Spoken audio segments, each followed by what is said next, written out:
April showers might bring May flowers, but there's a psychological dimension to springtime that definitely has an impact on consumer behavior, and that is the ritual of spring cleaning. Hello, everyone. I'm Dr. James with Intermark Group, the nation's largest psychology-driven marketing firm, and here is your CMO Minute. Spring cleaning has been a huge part of human cultures throughout recorded history. Tidying up after a long winter is not only cathartic, research shows that it positively impacts an individual's behavior in the following months, including making healthier choices and being more considerate towards others.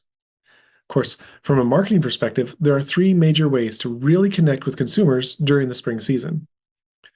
First, you can align your messaging with the psychological benefits of spring cleaning. So, messages of stress relief, taking control, and helping others will all resonate with consumers during this time of year.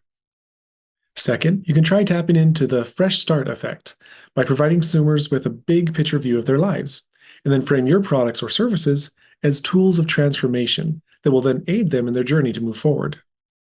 And then third, include social validation. More than any other creature, humans gauge their behavior and success by comparing it to the people around them. And this is especially true during the ritual of springtime cleaning. Seeing other people engaged in their springtime transformations gives us the little boost that we need to create our own transformative rituals as well. For more details about this topic, as well as other psychology-based marketing research, check out our weekly blog. And be sure to send us an email if you have any questions. You can find all of our info in the links below. And be sure to like, subscribe, and follow for more of our content across all of the major social media platforms.